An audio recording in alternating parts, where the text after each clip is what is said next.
নমস্কার বন্ধুরা, ভিন্ন স্বাদের গল্পে আপনাদেরকে স্বাগত। এখন শুনবেন সহস্র এক আরব্য রজনীর একাদশ পর্ব। পরদিন রাত্রে আবার শুরু করল শেহরাজাদ। শুনুন শেহজাদা, কালান্দার গল্প বলে চলেছে। এইভাবে 40টা সুখের রাত্রি কাটালাম আমিও তাদের প্রাণ ভরে খাওয়ালাম আমার মধু। প্রতিটি রাত্রিবাসের পর আমার প্রিয়া আমার সাকি নিয়ে যেত আমাকে হামামে।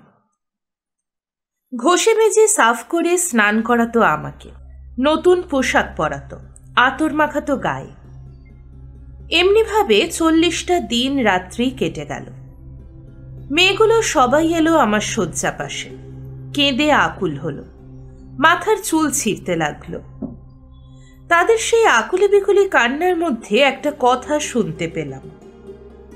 তুমি ছিলে আমাদের চোখের মণি, আজ তোমাকে ছেড়ে দিতে হবে। এর আগে যারা এসেছিল তাদেরও একদিন বিদায় দিতে হয়েছে। তারা সকলেই আমাদের সুখ, আনন্দ আর ভালোবাসা দিয়েছিল, কিন্তু মালিক তোমার কাছ থেকে যা পেয়েছি তুলনা তার নাই। সিংহের মতো তোমার ওই পৌরুষ আর কোনো পুরুষের দেহে দেখিনি আমরা।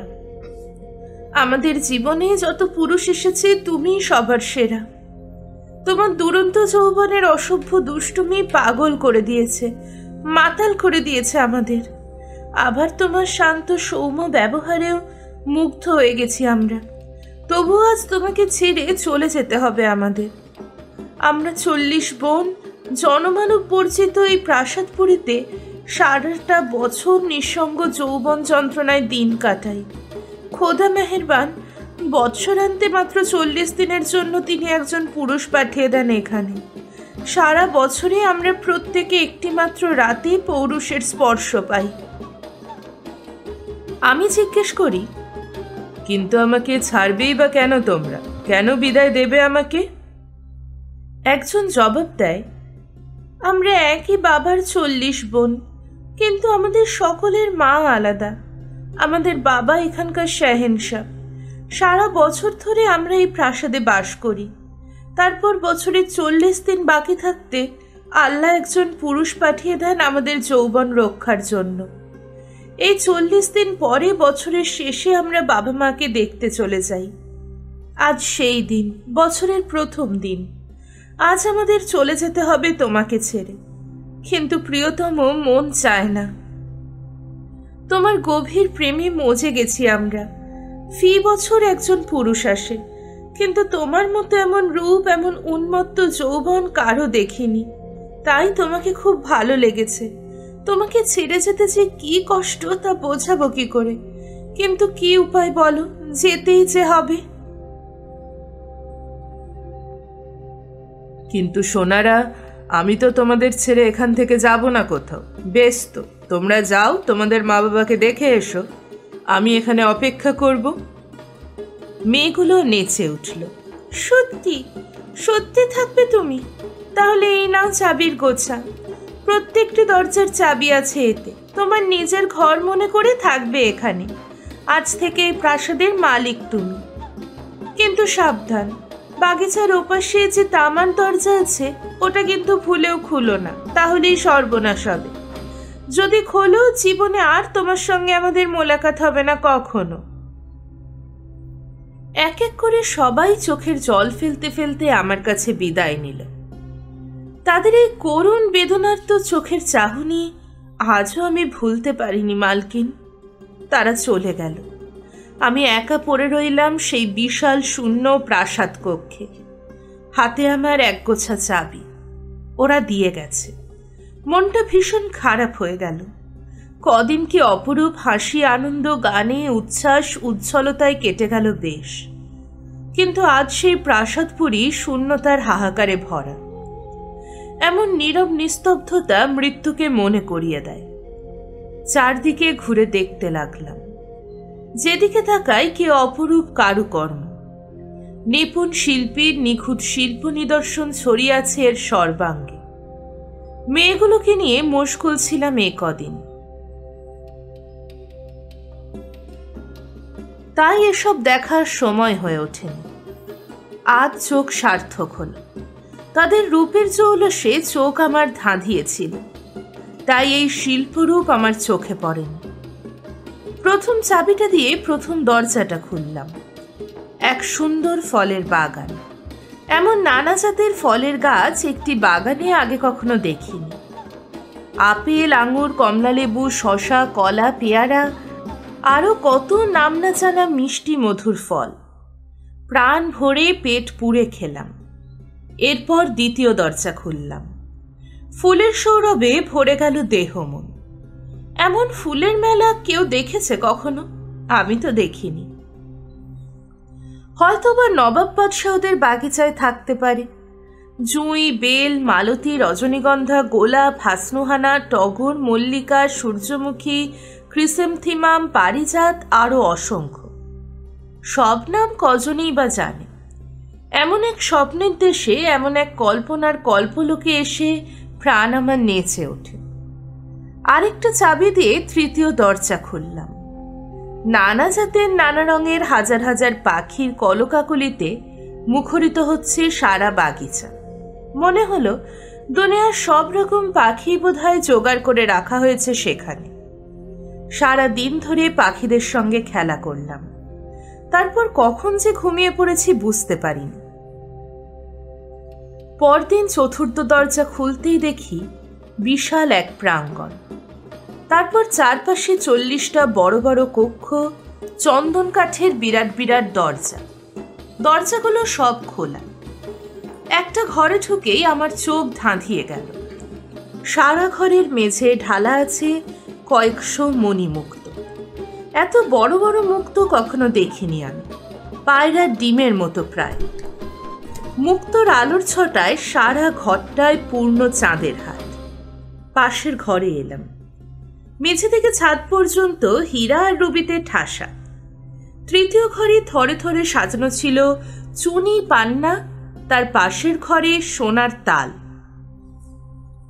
পরের ঘরটায় সোনার মোহরের পাহাড়। এত মোহর এলো কোথা থেকে? যতই দেখতে থাকি অবাক হই। তার পাশের ঘর রূপোর বাটি ভর্তি। পরের ঘরে শুধু রূপোর মুদ্রা। পরপর ঘরগুলো সবই দেখলাম মহামূল্যবান ধনরত্ন মণিমাণিক্যে ঠাসা। দেখলাম আর অবাক বিস্ময়ে ভাবলাম, এত সম্পদ আমার গোটা সালতানিয়াতে নাই। আমার কোনো কাজ নেই। প্রত্যেক দিন সকাল থেকে সন্ধে পর্যন্ত একটার পর একটা চাবি দিয়ে দরজা খুলতে থাকি। বিস্ময়ে বিমুগ্ধ হয়ে দিন কাটে। কি অপার ঐশ্বর্য, কি বিচিত্র সংগ্রহ! তারিফ না করে পারা যায় না।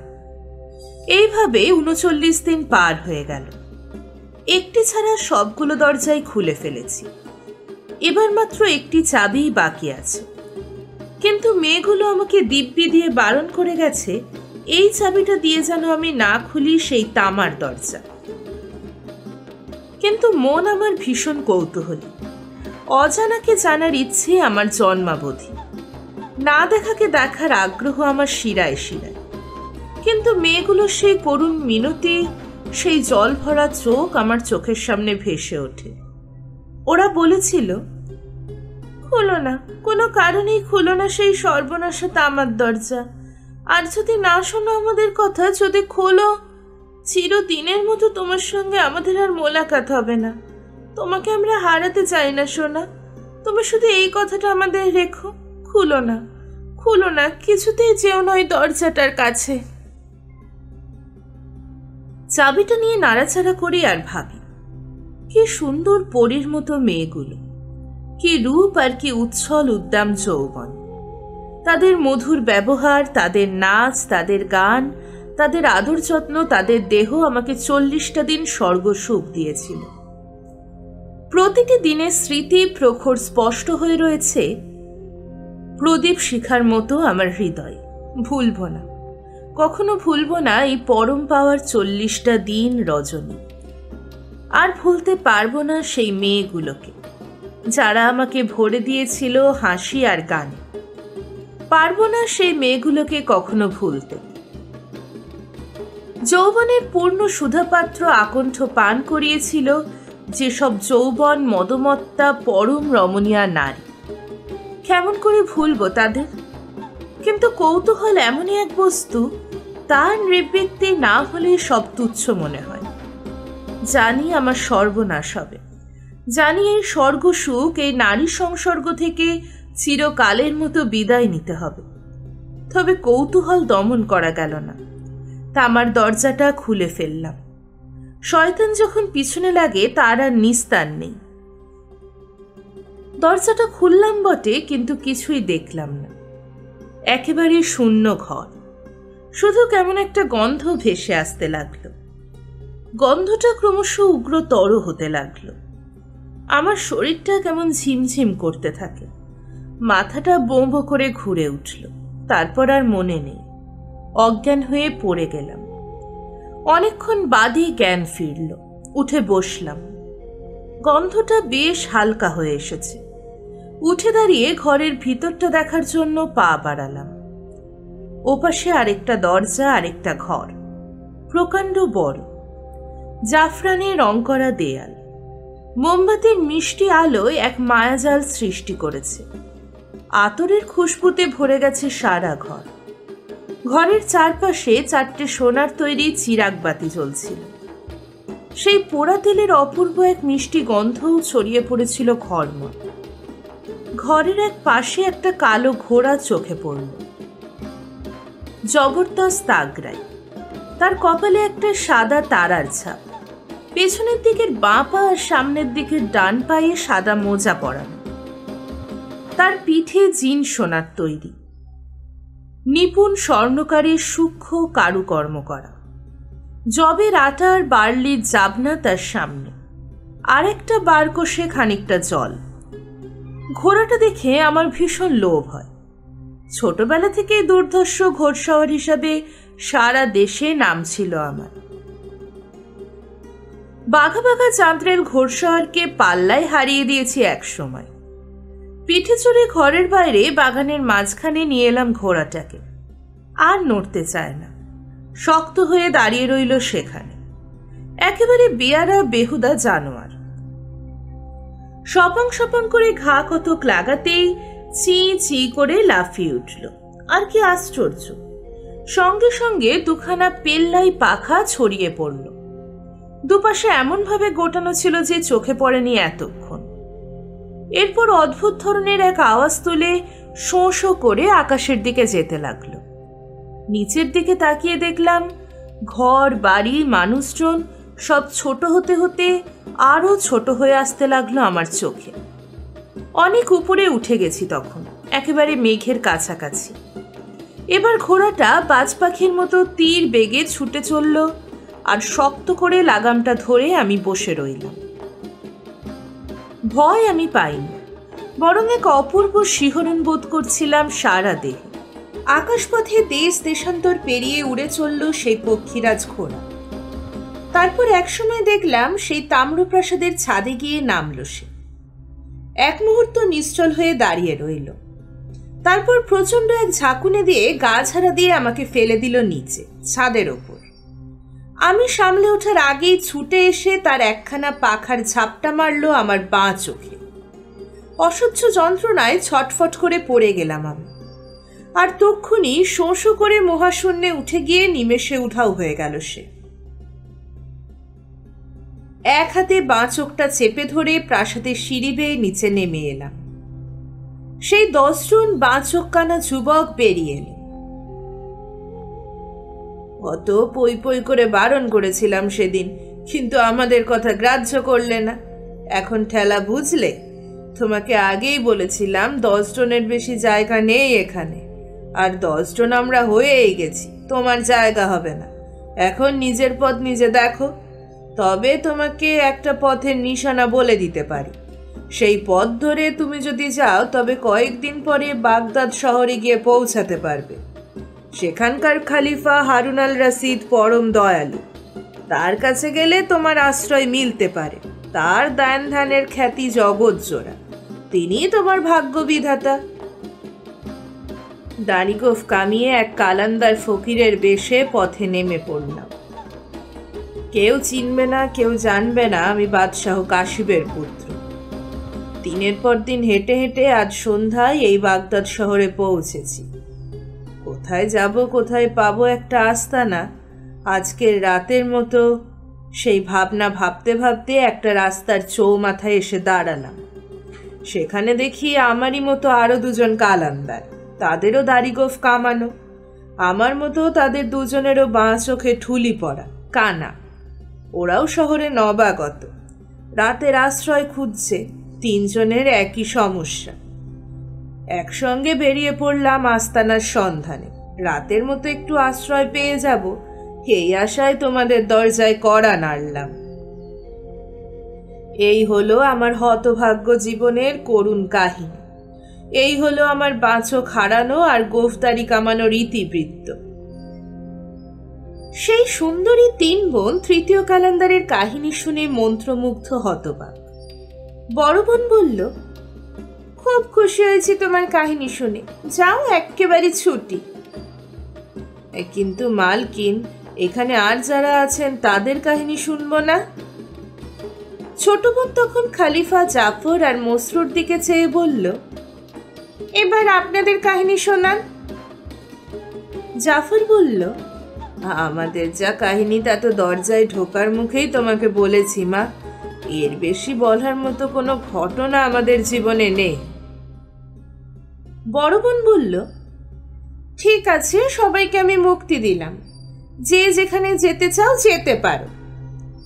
খলিফা ফিরে এসে ঘুমোতে লাগলো, কিন্তু ঘুম আর আসে না। বাকি রাতটা পায়চারি করে কাটায় ঘরময়। সকাল হতে দরবারে গিয়ে বসে। জাফরকে বলে, সেই তিনটি মেয়েকে আর তাদের ওই মাদি কুকুর দুটো আর ওই তিন কালান্দারকে হাজির করো এখানে, এক্ষুনি। একটু বাদেই তাদের হাজির করা হলো দরবারে। আমির ওমরাহ পারিষদে গমগম করছে দরবার। তখন উজির জাফর বলতে লাগলো, কাল রাতে আমরা তোমাদের হাতে বন্দী হয়েছিলাম। তখন অবশ্য তোমরা জানতে না আমাদের পরিচয়, তবু বলবো কোনো খারাপ ব্যবহার করনি আমাদের সঙ্গে। এখন শোনো, তোমরা পঞ্চম আব্বাস খলিফা হারুন আল রশিদের দরবারে এসেছো। যা বলবে সত্যি বলবে, কোনো মিথ্যা বলবে না। এখন বলো, কি তোমাদের কাহিনী, আর এই রহস্যজনক মাদি কুকুর দুটারই বা ইতিবৃত্ত কি? জাফরের এই কথা শুনে বড় বোন এগিয়ে এসে খলিফাকে কুর্নিশ টানালো। বলল, আপনি মহানুভব মেহেরবান শাহেনশাহ, আপনি আল্লাহর পয়গম্বর, আপনার কাছে কোনো মিথ্যা বলবো না। কিন্তু আমার কাহিনী এতই অদ্ভুত, শুনে বিশ্বাস করা শক্ত। কিন্তু আপনি বিশ্বাস করবেন হুজুর, এক বর্ণ মিথ্যা বানিয়ে বলবো না কিছু। এই সময় রাত্রি শেষ হয়ে আসছে দেখে শেহরাজাদ গল্প থামিয়ে চুপ করে বসে রইল।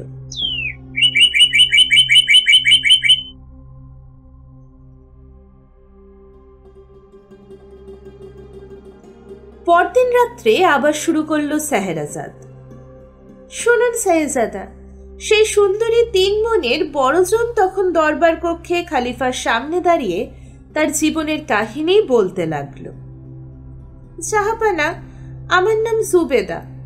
আমার ছোট যে অর্থাৎ মেজ, তার নাম আমিনা, আর সবার ছোট যে তার নাম ফাহিমা। আমাদের তিন বোনের বাবা এক, কিন্তু মা আলাদা। আমরা বাবার তিন বিবি, প্রথম বিবি আমার মা, আর আরো দুই মেয়ে ছিল আমার সহোদরা।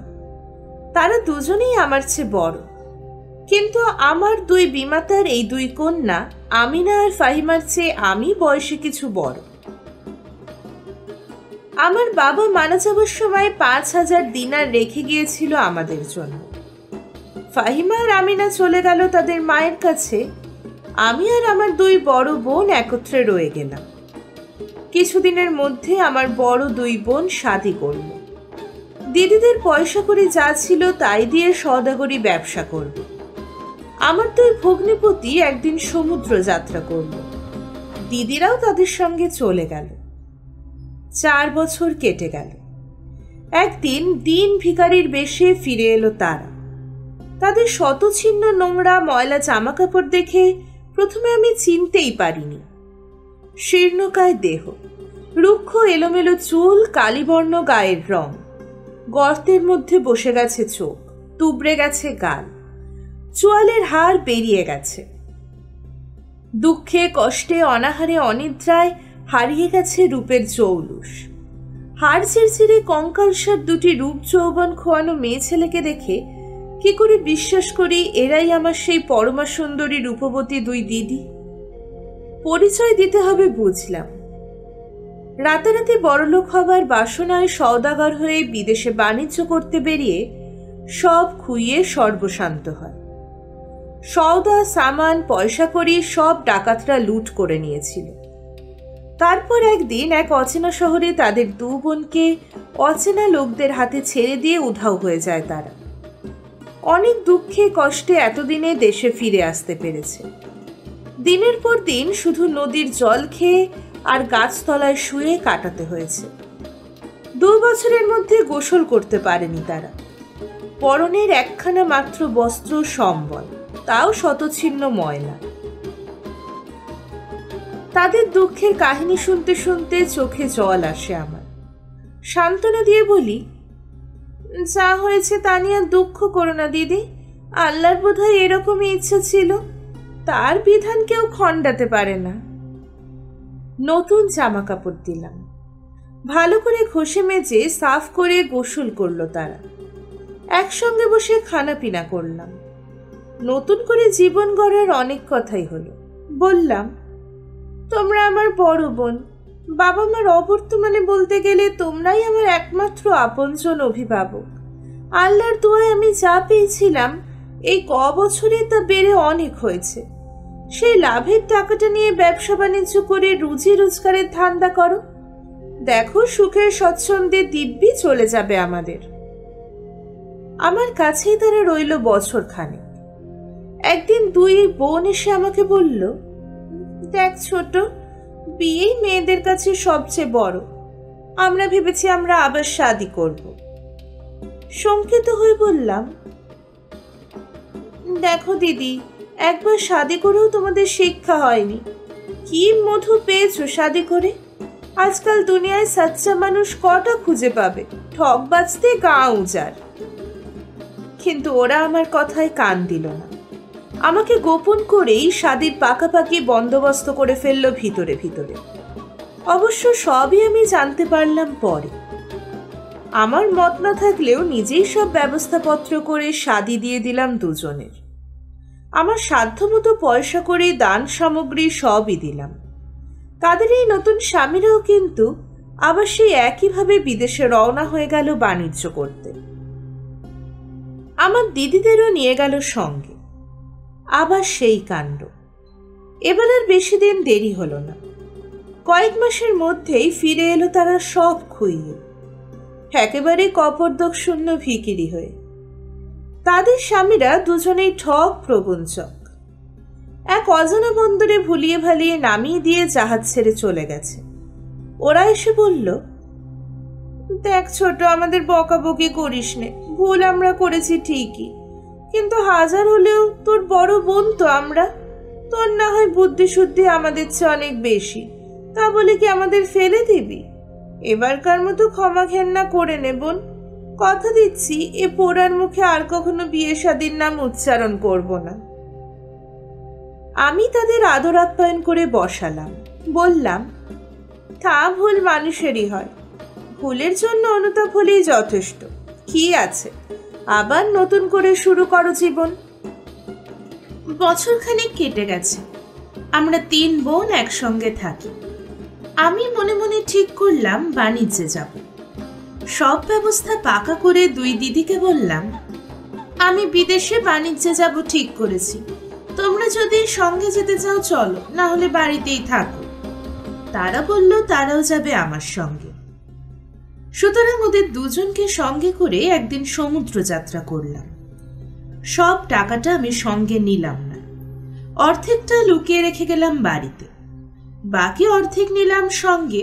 কি জানি বিদেশ বিভুই, যদি খোয়া যায়। তবে খালি হাতে দেশে ফিরে পথে না বসি, দিনের পর দিন সমুদ্র পাড়ি দিয়ে চলেছি, কিন্তু কুলের হদিশ পাওয়া গেল না। চিন্তিত হলাম আমি। ক্যাপ্টেন বলল, আমাদের বরাত খারাপ, পথ হারিয়ে ফেলেছি। এক অচেনা সমুদ্রের মধ্যে ঢুকে পড়েছি, জানি না কি হবে। এখানকার জল বড় বেয়ারা, এমন এলোপাথারি মারাত্মক ঢেউ আমাদের সমুদ্রে কখনো হয় না। যাই হোক, জাহাজের গতি ঘুরিয়ে নিয়ে দিন 10 বাদে একটা বন্দর পাওয়া গেল। কাপ্তান বলল, এ বন্দর তার অচেনা, এর আগে কখনো সে আসেনি এখানে, এই সমুদ্রের নামও তার অজানা। তবে এটুকু বোঝা যায় বিপদ অনেকটা কেটে গেছে, একেবারে অকুল পাথারে পড়ে প্রাণ হারাতে হবে না। এখন শহরটা ঘুরে দেখতে হবে, সওদাপত্র কিছু হয় কিনা। আমি বললাম, জাহাজ নোঙর করো, দেখা যাক কিছু বাণিজ্য করা যায় কিনা। ঘণ্টাখানিক বাদে বন্দরে পৌঁছানো গেল। ক্যাপ্টেন জানালো, বন্দরের নাম ডিসেম্বর। আল্লাহর নাম করে শহরে ঢুকে পড়ো, দেখো কি হয়। শহরে গিয়ে ঢুকলাম আমরা, কিন্তু কি অবাক কাণ্ড! যেদিকে তাকাই সমস্ত ঘর বাড়িগুলো দেখলাম কালো পাথরের তৈরি। পথে ঘাটে কোনো জনপ্রাণী নেই, কিন্তু দোকানপাট সব সাজানো গোছানো, ঝকঝকে তকতকে। দামি দামি সোনার উপর তৈরি সামানপত্রে ঠাসা। কি ব্যাপার কিছুই ঠাউর করতে পারলাম না। রাস্তার চৌমাথায় এসে আমরা 4 জন চারদিকে ছড়িয়ে পড়লাম। সবারই উদ্দেশ্য দামি দামি সোনা রূপার গহনা আর বাহারি সাজ পোশাক সংগ্রহ করা। আমি চললাম প্রাসাদের দিকে। কিছু দূর যেতেই চোখ পড়ল বিশাল এক প্রাসাদ। তার সিংহ দরজাটা পুরো সোনার তৈরি। ভিতরে ঢুকে প্রাসাদের প্রধান দরজার সামনে এসে দাঁড়ালাম। সেটাও সোনার, মখমলের পর্দা ঝুলছে। পর্দা উঠিয়ে ভেতরে ঢুকতেই চোখ ছানা পড়া। বিরাট এক দরবার মহল, হীরা মণি মাণিক্য খচিত সিংহাসনে বাদশাহ বসে আছেন। তার দুই পাশে উজির, আমির, ওমরাহ গণ্যমান্য ব্যক্তি, কেউ বা সোনা, কেউ বা রূপার চেয়ারে আসীন। দরবার কক্ষের চারপাশে সশস্ত্র সিপাহী মোতায়েন, কিন্তু সবাই অনরচল নিষ্প্রাণ পাথরের মূর্তি হয়ে গেছে। কিন্তু কেন, কার অভিশাপে? কিছুই অনুমান করতে পারলাম না। দরবার ছাড়িয়ে ভিতরে ঢুকলাম। হারেম, আরো সুন্দর, আরো মনোহর। দরজা, জানলা, খাট, পালঙ্ক, চেয়ার টেবিল, যাবতীয় আসবাবপত্র সব সোনার তৈরি। সূক্ষ্ম কারুকার্য করা সিল্ক আর মখমলের পর্দায় ঢাকা জানলা দরজাগুলো। হারেমের মাঝখানে এক দঙ্গল বেগম, পরিচারিকা, দাসী, খোঁজা। যে যেমন ভাবে ছিল পাথর হয়ে গেছে। মূল্যবান হীরা মণিমুক্তার রত্নাভরণে সজ্জিতা এক যুবতীকে দেখে বুঝলাম হারেমের সে প্রধান বেগম। নিশ্চল নিথর পাথরের মূর্তি হয়ে পালঙ্কে অর্ধশায়িতা। আরো একটু এগিয়ে গিয়ে একটা রূপার দরজা খুলে আরো অবাক হই। একটা বিরাট চৌতরা। 7টা সিঁড়ি বেয়ে ওপরে উঠে গেলাম। শ্বেত পাথরে তৈরি এই মঞ্চটা আগাগোড়া কার্পেটে মোড়া। কার্পেটখানা সোনার জড়ি দিয়ে তৈরি। একপাশে মখমলের গদি, বিছানা, এক বিরাট ফরাশ। অন্যদিকে একখানা বাদশাহী শয্যা। সারা মঞ্চটা আলো ঝলমল করছিল। এত আলোর উৎস, কিন্তু একটা বিরাট হীরা। একটা ছোট্ট মেহগিনি কাঠের টুলের উপরে রাখা ছিল রাজহাঁসের ডিমের মতো সেই হীরাটা। তার দুতে ছড়িয়ে পড়েছে সারা চৌতরায়। সারা মঞ্চটা নিপুণভাবে সাজানো গোছানো। মনে হয় কোনো জীবন্ত মানুষের হাতের ছোঁয়া আছে সর্বত্র। তা না হলে এমন ঝকঝকে তকতকে থাকতো না সব। হয়তো আশেপাশে কোথাও আছে কেউ। এদিক ওদিক ঘুরে ঘুরে অনুসন্ধান করতে লাগলাম, কিন্তু না। অনেকগুলো মহল ঘুরলাম, কোথাও কোনো জীবন্ত মানুষ দেখলাম না। যাদের দেখলাম সবাই পাথরে। এটুকু বেশ বোঝা যায় ওরা সবাই একদিন রক্তমাংসের মানুষ ছিল। হয়তো কোনো কারণে কোনো এক মুহূর্তে পাথর হয়ে গেছে। পাথর হওয়ার আগে যে যে ভঙ্গিতে ছিল সে ভঙ্গিতেই রয়ে গেছে। সমস্ত ব্যাপারটা জানার জন্য তখন আমার মন আকুলি বিকুলি করছে। কিন্তু কোনো জীবন্ত মানুষের সন্ধান পাওয়া না গেলে কে বলবে সেসব কথা? এবং আমার মনে হলো কেউ না কেউ আছে যে তার কিছু প্রমাণও আমি পেয়েছি। সারা প্রাসাদ তন্ন তন্ন করে খুঁজে বেড়াতে লাগলাম। তখন আমার নেশায় পেয়ে বসেছে, সব ভুলে গেলাম। কে আমি, কোথা থেকে এসেছি, আমার জাহাজ, আমার বাণিজ্য, সব মন থেকে হারিয়ে গেছে। তখন এ মহল থেকে ও মহলে ঘুরে বেড়াচ্ছি। সন্ধ্যা নেমে এলো। ঘুরতে ঘুরতে একসময় ফিরে এলাম আবার সেই ঘরে, যেখানে চবুতরার ওপরে সোনার কার্পেটের ওপর ফরাস আর একদিকে ছিল বাদশাহী শয্যা। সেই 7টা সিঁড়ি বেয়ে ওপরে উঠে শয্যায় শুয়ে পড়লাম। সারাদিন ঘুরে ঘুরে হয়রান হয়ে পড়েছি। একখানা শাল টেনে নিলাম বুক অব্দি। মাথার কাছে রাখা ছিল একখানা পবিত্র কোরআন। শোবার সময় রোজ রাতে কোরআন পড়া আমার বহুকালের অভ্যাস। আল্লাহর বাণী পড়তে পড়তে মনটা বেশ প্রশান্ত হয়ে যায়। তখন ঘুমিয়ে পড়ি। সারা রাত বেশ সুখ নিদ্রা হয়। কোরআনখানা তুলে নিলাম। সোনার পাত দিয়ে বাঁধানো, সোনার জলে লেখা একখানা খুব সুন্দর বই, আমাদের ধর্মগ্রন্থ। কয়েকটা উপদেশবাণী পড়লাম।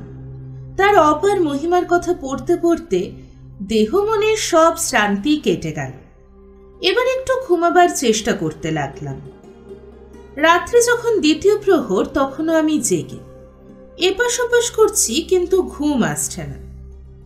হঠাৎ একটা হালকা এক সুমধুর কণ্ঠস্বর ভেসে এলো। বেশ কিছু দূরে কে যেন কোরআনের পয়ার সুর করে আবৃত্তি করছে। শয্যা ছেড়ে উঠে পড়লাম। সেই আওয়াজ অনুসরণ করে এগিয়ে চললাম। একটা ছোট্ট খোলা দরজার সামনে গিয়ে দাঁড়ালাম। মনে হলো আওয়াজটা এদিক থেকে ভেসে আসছে। ভিতরে ঢুকলাম। আমার হাতে ছিল একটা চিরাগ বাতি।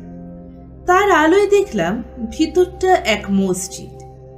একটা সবুজ রঙের স্তিমিত বাতি জ্বলছে। মেঝের উপর একখানা কম্বল পেছানো। তার উত্তর পূর্ব দিকে মুখ করে হাঁটু গেড়ে নামাজের ভঙ্গিতে বসে এক প্রিয়দর্শন নওজওয়ান পবিত্র কোরআন পাঠ করছে। কি অপূর্ব সুরেলা কণ্ঠ, আর কি পরিষ্কার উচ্চারণ। মন প্রাণ ঢেলে দিয়ে একাগ্র চিত্তে কোরআন পাঠে মগ্ন হয়ে গেছে সে। কে তার পাশে এসে দাঁড়িয়েছে কোনো দিকে খেয়াল নাই তার। আমার মনে তখন একটা কথাই হানা দিচ্ছে। এই প্রাসাদপুরীতে, অথবা আরো ভালো বিশেষণে ভূষিত করলে বলতে হয় পাষাণপুরীতে, সবাই যখন কোনো কারণে পাষাণে পরিণত হয়ে গেছে, তখন এই যুবক কি করে অব্যাহতি পেল? সে যদি সেই মুহূর্তে প্রাসাদের বাইরেও কোথাও থেকে থাকতো, তবুও তো এই অভিশাপ থেকে নিষ্কৃতি পাবার কথা নয়, কারণ গোটা শহরটারই তো একই দশা। আমি তার পাশে গিয়ে সালাম জানালাম। সেও আমাকে সালাম জানাল। আমি বললাম, তোমার অপূর্ব কোরআন পাঠ আমি মুগ্ধ হয়ে শুনছি। তুমি বন্ধ করো না। আল্লাহর পবিত্র বাণী শুনে আমিও ধন্য হই। সে একটু হাসল, বলল, আচ্ছা সুন্দরী, আগে বলো এখানে এলে কি করে তুমি? তারপর তুমি যা শুনতে চাইবে শোনাবো আমি। আমি আমার কাহিনী শোনালাম তাকে। এবার তাকে প্রশ্ন করলাম, এ শহরে প্রবেশ করেই তাজ্জব বনে গেছি।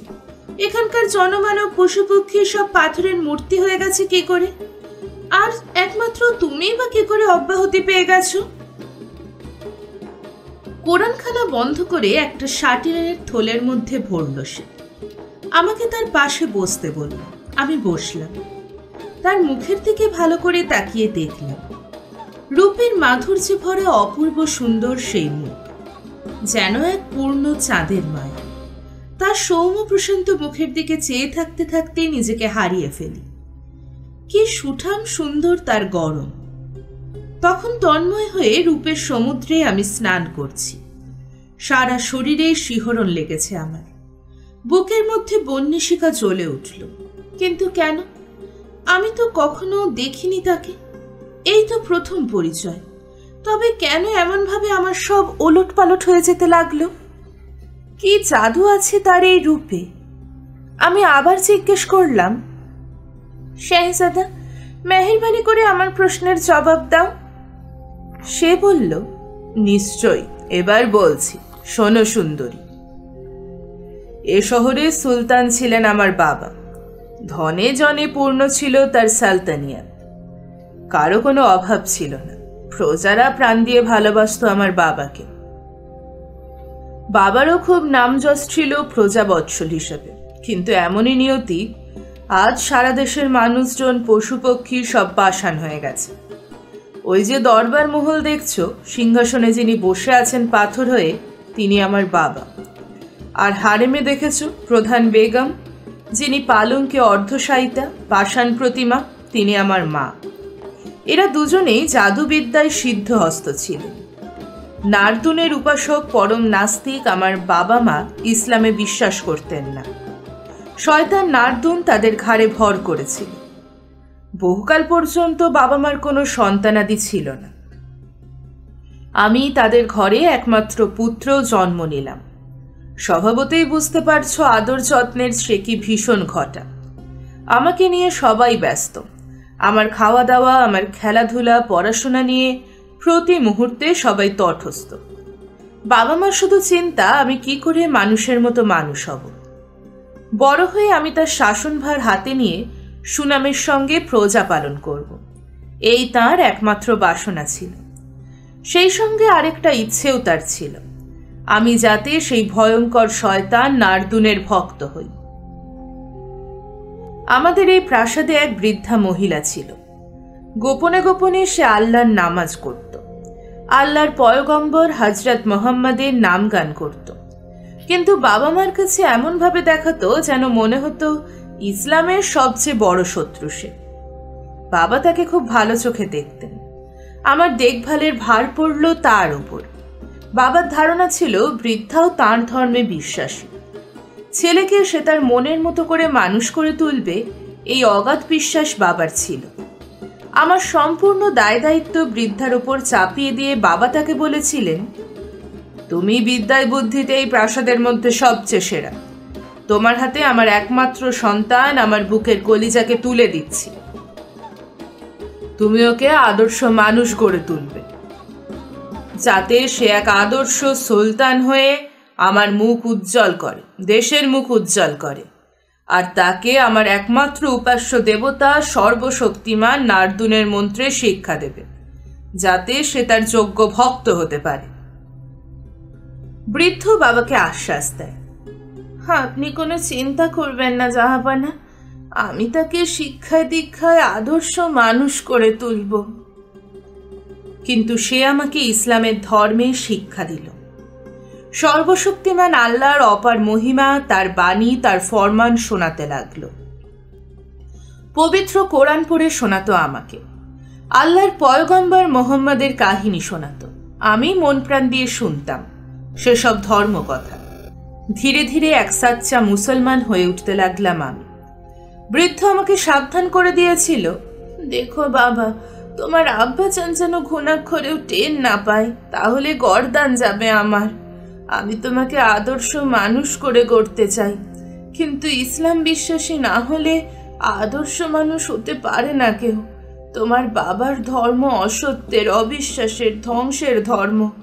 নারদুন এক মহাশয়তান, ঝাড়ফুঁক মন্ত্রতন্ত্র দিয়ে সে লোককে বশ করতে পারে, কিন্তু প্রেম, ভালোবাসা, দয়া, দান, উদারতা, মহত্ব তার ধাতে নেই। সে শুধু জানে জ্বালাতে পোড়াতে, ধ্বংস করতে। আমার শিক্ষা দীক্ষা প্রায় শেষ হয়ে আসছে, এমন সময় একদিন সেই বিদুষী বৃদ্ধা দেহ রাখল। একদিন গভীর রাতে শহরের সবাই যখন নিদ্রামগ্ন, আল্লাহ স্বপ্ন দেখালেন প্রত্যেক শহরবাসীকে, তোমরা জাগো, ওঠো, আমি একমাত্র আল্লাহ। আমার হুকুমেই তামাম দুনিয়া নিয়ন্ত্রিত হচ্ছে। এই জগতে যা কিছু দেখছো সবই আমার সৃষ্টি। আমার আমাতেই লয় হবে তারা। আমি ছাড়া তোমাদের কোনো গতি নাই। তোমরা এখন মোহাচ্ছন্ন হয়ে ঘোর পাপে লিপ্ত আছো। শয়তান নারদুন তোমাদের জাদু করে রেখেছে। তাকে তোমরা একমাত্র উপাস্য বলে মনে করছো, কিন্তু ভুল। সে তোমাদের মোক্ষদাতা নয়। পাপের পঙ্কিল থেকে সে কখনো উদ্ধার করতে পারবে না তোমাদের, কারণ সে ক্ষমতা তার নাই। পাপই তার একমাত্র সহায়, ধ্বংসই তার একমাত্র সম্বল। কি করে সে নিয়ে যাবে তোমাদের পুণ্য লোকে? কি করে সে দেবে সৃষ্টির আনন্দ? ওঠো, জাগো, আর অন্ধকার আচ্ছন্ন হয়ে ঘুমিয়ে থেকো না। আমার নাম গান করো, মুক্তির আনন্দ পাবে। পরদিন সকালে শহরবাসীরা সন্ত্রস্ত ভীতচকিত হয়ে সুলতানের দরবারে এসে হাজির হল। সব শুনে সুলতান অট্টহাসিতে ফেটে পড়ল।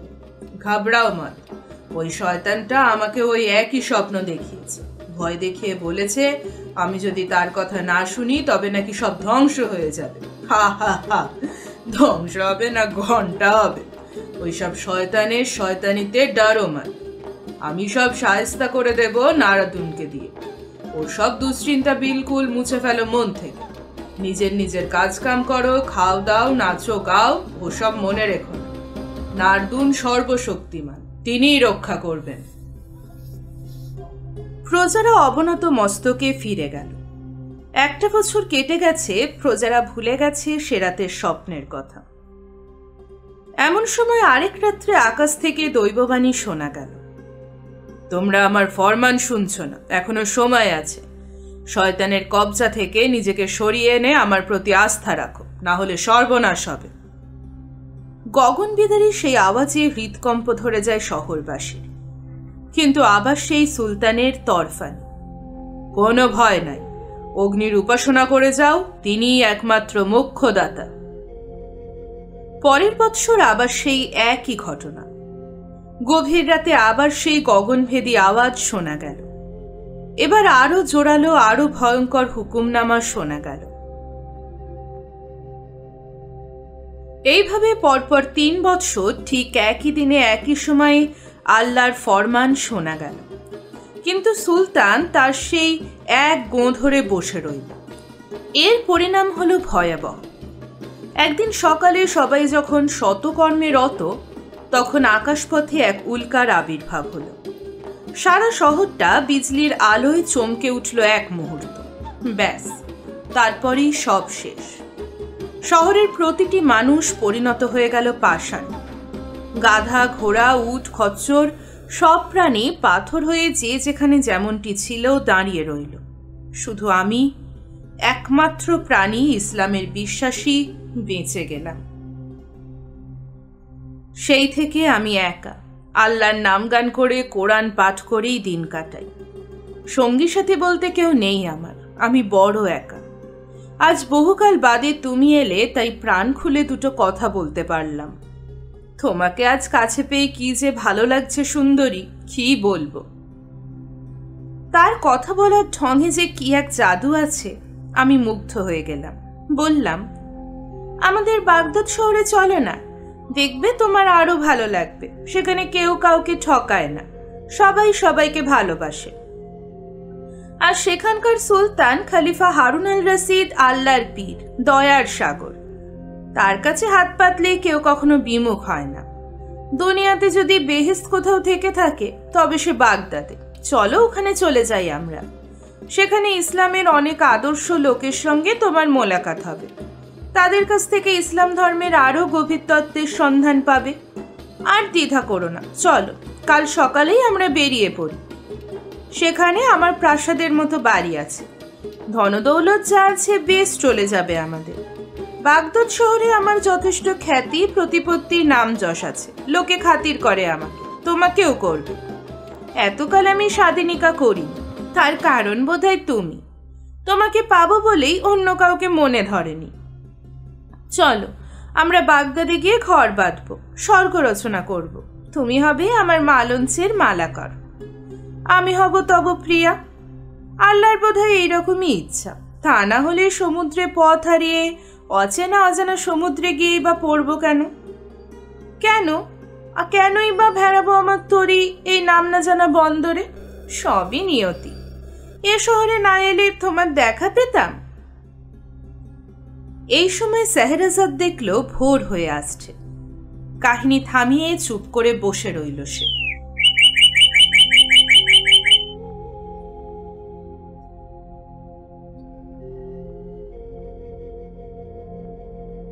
পরদিন সপ্তদশ রজনী।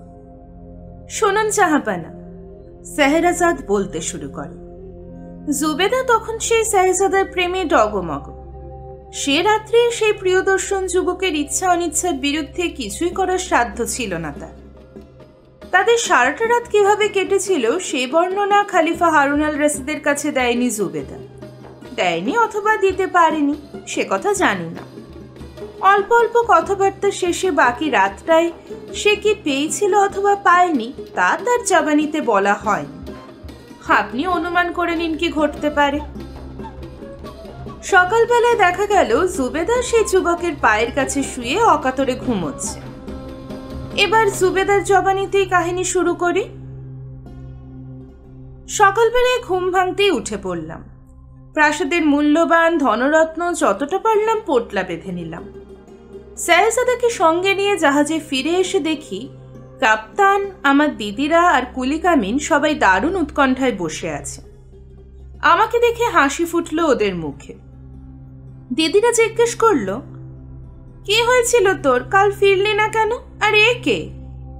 আমি বললাম, এ হচ্ছে এখানকার বাদশাহের ছেলে, আমাদের সঙ্গে বাগদাদে যাবে, আমার সঙ্গে থাকবে, ঘর বাঁধবো আমরা। তারপর গতকালের আদ্যপান্ত সব কাহিনী বললাম তাদের। কাপ্তান এবং আমার জাহাজের কর্মচারীরা মহা খুশি হলো, কিন্তু লক্ষ্য করলাম আমার দুই দিদির মুখের হাসি মিলিয়ে গেল। এত ধনদৌলত এবং তার সঙ্গে সুন্দর সুপুরুষ এক শাহজাদা জোগাড় করে এনেছি দেখে খুশি হতে পারল না তারা। জাহাজ ছেড়ে দিল। শাহজাদা আমার কাজ ছাড়া হয় না। সারা দিন রাত আমরা ভালোবাসার সায়রে গা ভাসিয়ে থাকি। আমার দিদিরা হিংসায় জ্বলতে লাগলো। দুবার শাদি করে সংসারী হওয়ার সাধ করেছিল তারা, কিন্তু বিধি বাম, কপালে নাইকো ঘি, ঠক ঠকালে হবে কি। এমন সুন্দর সুপুরুষ শাহজাদা তারাও আশা করেছিল জীবনে, কিন্তু তার বদলে জুটেছিল ঠক, প্রতারক, জঙ্গলি জানোয়ার। দুই বোন মিলে ফোন দিয়ে আটতে লাগলো, খতম করতে হবে আমাদের দুজনকে, তাহলে বুকের জ্বালাও জোড়াবে, আবার আমার ধনদৌলত সব হাতানো যাবে। আমি কিন্তু তখন অন্য এক জগতে। ভালোবাসার এমন মধুর স্বাদ এর আগে তো কখনো পাইনি। তাই আমরা দুজনেই তখন একান্ত আপন হয়ে এইসব হিংসা দেশের অনেক ঊর্ধ্বে চলে গেছি। নিকষিত হেম আমাদের প্রেম তখন সমাজ সংসার ছাড়িয়ে ইন্দ্রলোকের অমৃত আহরণে ব্যাকুল। হাওয়া আমাদের অনুকূল, জাহাজ চলেছে, সমুদ্র শান্ত, চিন্তার কোনো কারণ নাই। এমন চলতে থাকলে তাড়াতাড়ি পৌঁছে যাব দেশে। দিন কয়েক পরে বসরাহ বন্দরে পৌঁছে গেলাম। সন্ধ্যা নেমে এসেছে, জাহাজ নোঙর করা হলো। খানাপিনা সেরে সবাই আমরা শুয়ে পড়েছি। কিছুক্ষণের মধ্যেই ঘুমিয়ে পড়লাম আমরা, কিন্তু আমার দুই দিদি ঘুমোলো না। তারা পা টিপে টিপে আমাদের কামরায় এসে দাঁড়াল। খুব সন্তর্পণে আমাদের ঘুমন্ত মানুষ দুটোকে তুলে নিয়ে গিয়ে জলের মধ্যে ছুঁড়ে দিল। অন্ধকার রাত, সমুদ্রের জলে হাবুডুবু খেতে লাগলাম। ছোটবেলায় সাঁতার শিখেছিলাম, সাঁতার কেটে কুলে এসে উঠলাম একসময়। কিন্তু শাহজাদা, আমার ভালোবাসার কোনো হদিশ করতে পারলাম না। সেই নিরন্ধ্র অন্ধকারে কিছুই দেখা যায় না, তবু গলা ফাটিয়ে চিৎকার করে ডাকতে লাগলাম তাকে, কিন্তু কোনো সাড়া পেলাম না তার। সিক্ত জামা কাপড়ে সমুদ্র সৈকতে বসে বসে বাকি রাতটা কাটিয়ে দিলাম। ভোর হলে দেখলাম ঢেউয়ের মুখে উথাল পাথাল হতে হতে জাহাজ ছেড়ে অনেক দূরে এসে গেছি আমি। এদিক ওদিক লক্ষ্য করতে করতে একটা পায়ে চলা পথ চোখে পড়ল। আশায় দুলে উঠল মন, তাহলে জনবসতি লোকালয় আছে কাছে পিঠে। পথটা ধরে চলতে থাকি। হঠাৎ দেখলাম একটা ছোট্ট সাপকে তাড়া করে আসছে একটা প্রকাণ্ড বড় সাপ। এখনই হয়তো মেরে ফেলবে ওকে। আহা বেচারা, বড় মায়া হলো। ছোট সাপটা আমাকে কেন্দ্র করে বৃত্তাকারে ছুটছে, আর বড় সাপটা ধরে ধরে করেও ধরতে পারছে না তাকে। কাছেই পড়েছিল একটা পাথরের চাই, দুহাতে তুলে নিয়ে তাক করে ছুঁড়ে মারলাম। বড় সাপটার মাথা থেঁতলে গেছে। যন্ত্রণায় ছটফট করতে করতে কিছুক্ষণের মধ্যেই মারা গেল। আর তক্ষুনি আমাকে তাজ্জব করে দিয়ে ছোট্ট সেই সাপটা পা মেলে শূন্যে উঠে কোথায় অদৃশ্য হয়ে গেল। রাত্রি সেই মৃত্যুর সঙ্গে লড়াই আর অনিদ্রায় দেহ আর চলছিল না। কাছেই একটা গাছের তলায় শুয়ে ঘুমিয়ে পড়লাম। যখন ঘুম ভাঙলো দেখে আমার পায়ের কাছে বসে আছে এক হাবশি কিশোরী। কালো হলে কি হয়, দেখতে খুব সুন্দর। মেয়েটা আমার পা টিপে দিচ্ছে দেখে অবাক লাগলো। পা দুটো সরিয়ে নিয়ে বললাম, কে গো তুমি? আমার পায়ে হাত দিয়েছো কেন? কি হয়েছে তোমার? কি চাও? মেয়েটি সলজ্জ ভঙ্গিতে বলল, আজ আপনি আমার জান বাঁচিয়েছেন। আমি এক জিনিহা। ছোট্ট একটা সাপের রূপ ধরে ছুটে পালাবার চেষ্টা করছিলাম। আমার পিছনে তাড়া করে আসছিল একটা বড় সাপ। সে আমার শত্রু, একটা জিনি। আমার উপর বলাৎকার করতে চেয়েছিল। আমাকে ধরতে পারলে আমার সর্বনাশ করত, তারপর মেরে ফেলতো সে। তুমি আমাকে রক্ষা করেছো। সেই কৃতজ্ঞতায় তোমার একটু উপকার করতে তখনই আমি উড়ে গিয়ে তোমার জাহাজ থেকে তোমার 2 বোনকে উধাও করে নিয়ে এসেছি। ওই দেখো, তাদের দুজনকে জাদু করে কালো কুত্তি বানিয়ে রেখেছি আমি। তোমাকে ওরা মেরে ফেলতে চেয়েছিল, তাই ওদের আমি এই শাস্তি দিয়েছি। তুমি যদি না চাও তবে ওদের আবার যেমন ছিল তেমনই মেয়ে ছেলে করে দেব। আমি বললাম, না, ওরকমই থাক, কিন্তু আমার ভালোবাসার সেই বাদশাহজাদা কোথায় বলতে পারো? মেয়েটি মুখ নিচু করল। হতভাগ্য, সে আর বেঁচে নেই। তার দিন ফুরিয়ে এসেছিল। আল্লাহ তাকে কোলে টেনে নিয়েছেন। সাঁতার জানতো না সে। জলে পড়ার কয়েক মুহূর্তের মধ্যেই সে তলিয়ে গেছে। কান্নায় চোখে জল ফেটে এলো। বুকের মধ্যে হাহাকার চলতে লাগলো। আমার বোন দুটোকে তখন মনে হচ্ছিল ঠেঙিয়ে মেরে ফেল, কিন্তু নিজেকে সামলে নিলাম। হাজার হলেও ওরা আমার মায়ের পেটের বোন। হাবশি কিশোরী তখন আমার 2 বোন সেই কালো কুত্তি দুটোকে এক হাতে এবং অন্য হাতে আমাকে নিয়ে আকাশে উড়ল। উড়তে উড়তে একসময় এসে নামলো আমার নিজের দেশ, এই বাগদাদ শহরে, আমার বাড়ির দরজায়। ঘরে ঢুকে দেখলাম আমার জাহাজের সব ধনদৌলত থরে থরে সাজানো আছে চারপাশে। জিনিয়া জানালো, আমি যখন ওই গাছতলায় ঘুমিয়েছিলাম সেই সময় সে ওগুলো জাহাজ থেকে উঠিয়ে নিয়ে এসে রেখে গেছে। জিনিয়া বলল, এবার আমার যাবার পালা। যাবার আগে আমি শাহেনশাহ সুলেমানের ফরমান জানিয়ে দিচ্ছি তোমাকে। এই 2 কুত্তিকে প্রতিদিন 300 ঘা করে চাবুক মারবে।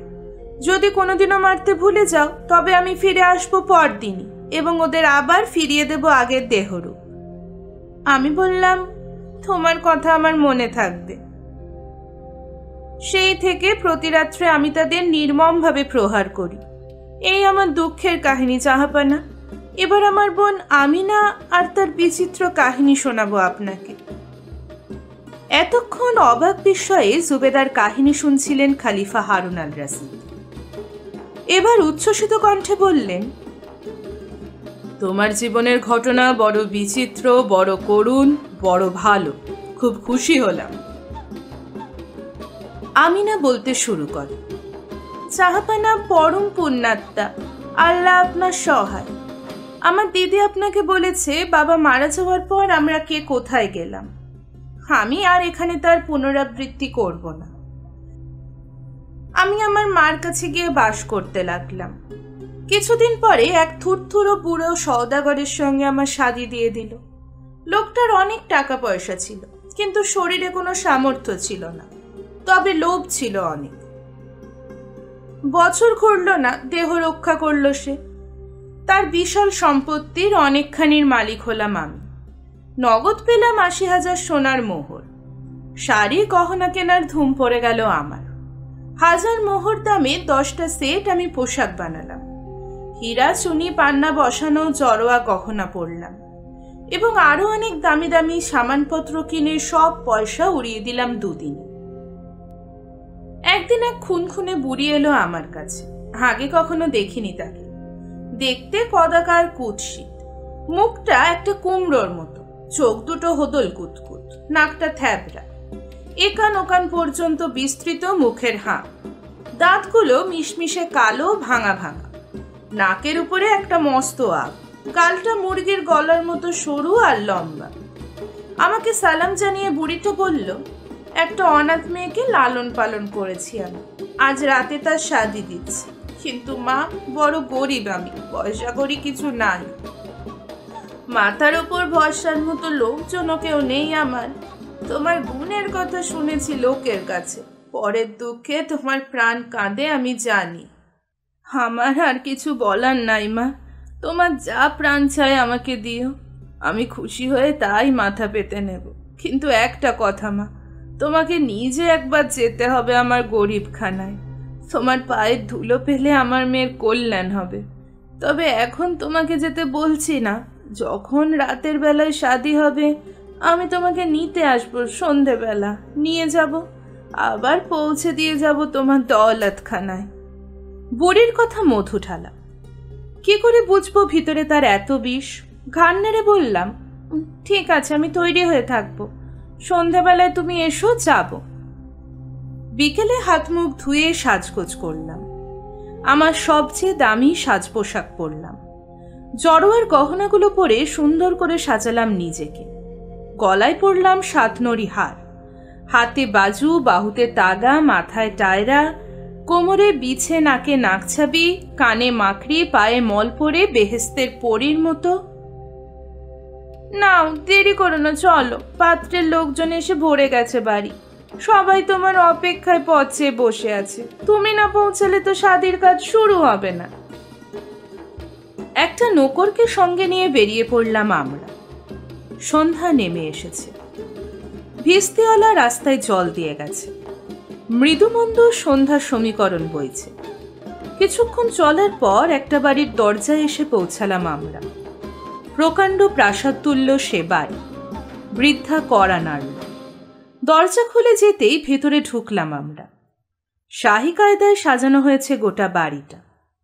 বড় বড় ঝাল লণ্ঠন ঝুলছে কড়ি বর্গা থেকে, সবুজ রঙের বাতি জ্বলছে। চারদিকের দেয়ালে সাজানো সব সমরাস্ত্র, ঢাল, তলোয়ার, বর্ষা, তীরধনুক, মূল্যবান পর্দা ঝুলছে দরজায়।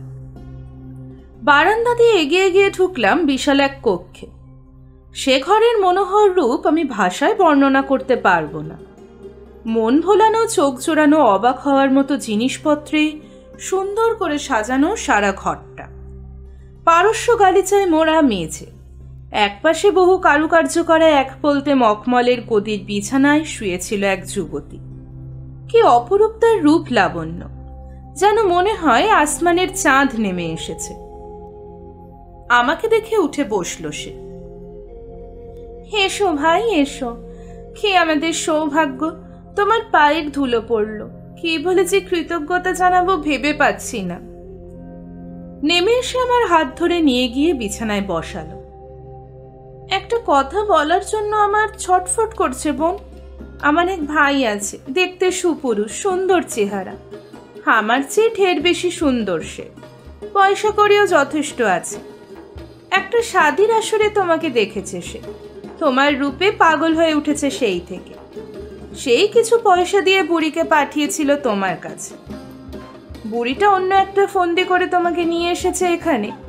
অবশ্য সেটা এমন আর কি দোষে, খারাপ কোনো উদ্দেশ্য তো নাই এর পিছনে।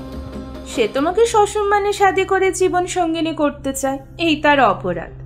তা সে পাত্র হিসেবে আমার তো মনে হয় তোমার অযোগ্য হবে না।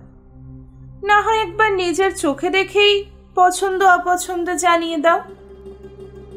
আমি বললাম, ঠিক আছে, আমার অমত নাই। সঙ্গে সঙ্গে উল্লাসে আনন্দে আমাকে জড়িয়ে ধরে চুমু খেলো মেয়েটি। হাতে তুড়ি বাজাতেই সামনের একটা দরজা খুলে গেল। এক সুদর্শন যুবক এসে দাঁড়ালো আমাদের সামনে। তার বোন কাছে টেনে নিয়ে বসলো এক পাশে। আমি মুগ্ধ নয়নে চেয়ে থাকি। এত রূপ পুরুষ মানুষের হয় নাকি? যেটুকু দ্বিধাদ্বন্দ্ব ছিল সেটাও মন থেকে নিমেষে মুছে গেল। একটু পরেই ঘরে ঢুকলো মৌলভী আর 4 জন সাক্ষী। একটা কাগজে শাদির কবুলনামা লেখা ছিল, পড়ে শোনালো মৌলভী। আমার সম্মতি নিয়ে ওই 4 জন সাক্ষী সই করলো কবুলনামায়। এরপর সবাই চলে গেল, শুধু রইলাম আমি, আমার নতুন স্বামী আর তার বোন। সামনের টেবিলে রাখা ছিল একখানা পবিত্র কোরআন। সেখানা তুলে আমার হাতে দিয়ে সে বলল, সুন্দরী, এই পবিত্র কোরআন ছুঁয়ে তুমি হলফ করো আমাকে ছাড়া অন্য কোনো পুরুষে আসক্ত হবে না কখনো। কোরআনখানা হাতে নিলাম, অকম্পিত কণ্ঠে উচ্চারণ করলাম, আজ থেকে তুমি আমার স্বামী, তোমাকে ছাড়া অন্য কোনো পুরুষে আসক্ত হব না কখনো। আমাকে বুকের মধ্যে জড়িয়ে ধরল সে। তার উষ্ণ আলিঙ্গনে নিজেকে নিঃশেষে সঁপে দিলাম। তখনই বুকের স্পন্দন দ্রুততর হতে লাগলো। এক অনাস্বাদিত পুলকে রোমাঞ্চিত হয়ে উঠল আমার সারা দেহ মন। বাবুর্চিখানা সাজালো। আমরা তিনজনে তৃপ্তি করে নানা ধরনের মুখরোচক খানা খেলাম। দামি শ্যাম্পেন খেলাম একটু। গুলাবি নেশা ধরল চোখে। রাত গভীর হতে থাকে। আমার স্বামীর বোন আমাকে আদর করে ঘর ছেড়ে বেরিয়ে গেল।